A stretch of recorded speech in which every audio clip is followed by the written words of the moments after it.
Good evening. You're watching the news on Croatian television. Some 15,000 Catholic faithful gathered in Marija Bistrica today to participate in the 25th pilgrimage of Croatian military and police personnel. A large number of Homeland War veterans were on hand, as were Defense Minister Damir Krstičević and Veterans Affairs Minister Tomo Medved. We're happy to see so many Croatian flags here, the flags of our military units. Here we all stand unified again, the police, army, Croatian citizens, the faithful, patriots, and everyone else. I'm especially pleased that a large number of veterans, disabled veterans, and the families of Croatian soldiers killed during the Homeland War, or those still listed as missing, are here today together with Croatian soldiers, the Croatian police, and the Croatian people. Today marks the 26th anniversary of the beginning of the attack on Croatia's southern coastal city of Dubrovnik. A number of commemorative events were held today as part of the Lest We Forget program. More than 300 soldiers and civilians were killed in Croatia's southernmost coastal region during the Homeland War. Another 30,000 were forced from their homes. My parents told me about it.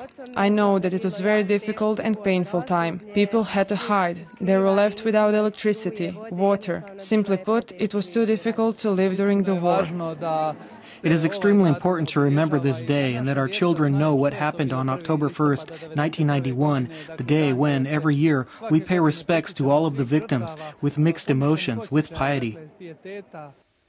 Today is also the 75th anniversary of the massacre of the Croat population in the village of Gata near Omiš by Italian forces and Serbian Chetniks who were led by the Orthodox priest Momčilo Đujić. 96 people were killed and the village was burned to the ground.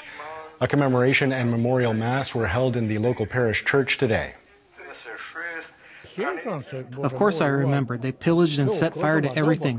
They did the worst things they could. For them it was all the same, a 1-year-old child or a 100-year-old man. They just wanted to inflict evil. The new Serbian Orthodox Bishop of Dalmatia, Nikodim Kosović, was formally ordained in Šibenik today. The Mass was attended by many of the local Orthodox faithful and some members of the Catholic clergy. Kosović succeeds Fotije Sladojević, who held the post for the last 18 years. I'm happy to be here in Šibenik today because an event is taking place that reminds me of my ordination as bishop, for we are all heirs of the apostles. Today I'm receiving a new brother, because what else could Bishop Nikodim be other than my brother?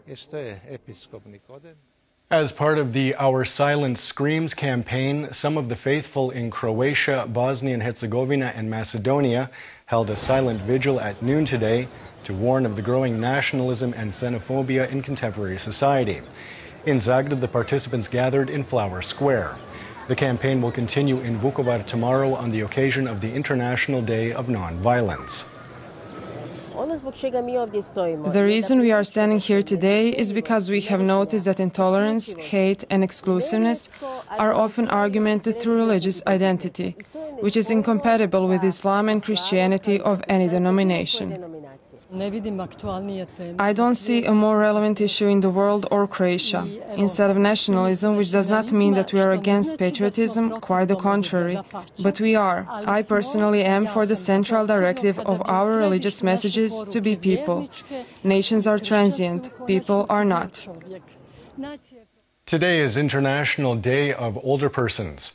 On the occasion, the Association of Croatian Pensioners sent a message to government warning of the difficult situation pensioners are in, especially in terms of their financial standing. They note that the average pension in the country is only 38% of the average salary. The association called on government to take a more active role in addressing the issues pensioners face. The 12th DocuArt International Festival of Documentary Film opened in Bjelovar today. 7 films from Croatia, Austria, Bosnia and Herzegovina, Germany, Italy, Russia and the Netherlands will be screened at this year's festival.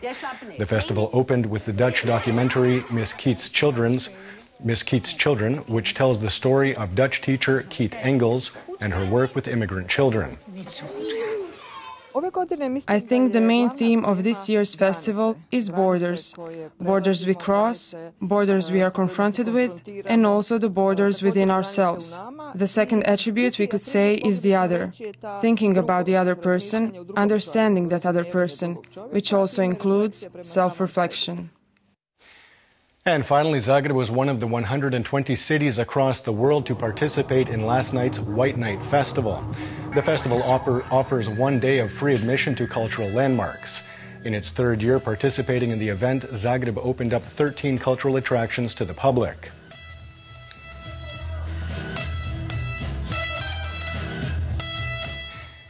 Taking a quick look at sports, at the World Rowing Championships being held in Florida, Croatia's Damir Martin fell just short of a medal in the single sculls discipline, finishing fourth in today's final.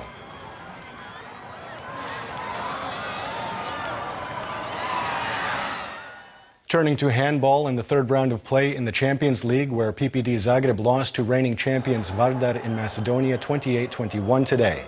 Zagreb is currently seventh in Group A with 1 win and 2 losses.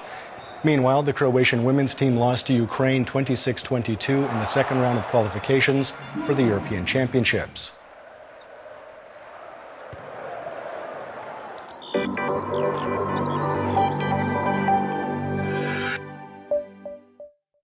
And now the forecast for tomorrow. Predominantly sunny with some morning fog, especially in central Croatia and mountainous regions. Winds will be predominantly mild in the interior, however mountainous areas will see a southwesterly in the afternoon, bringing with it some moderate cloud cover. The coast will see a mild to moderate northeasterly in the morning, strong at the foot of the Velebit mountain.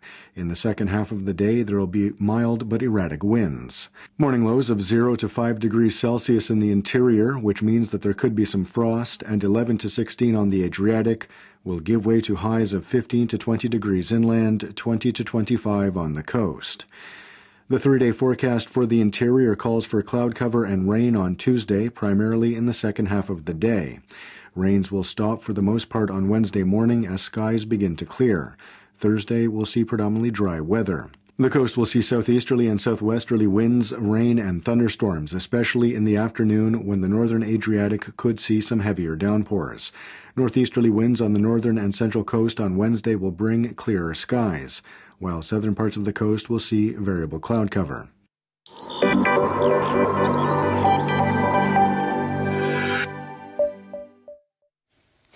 And that wraps up the news. Be sure to join us again tomorrow night.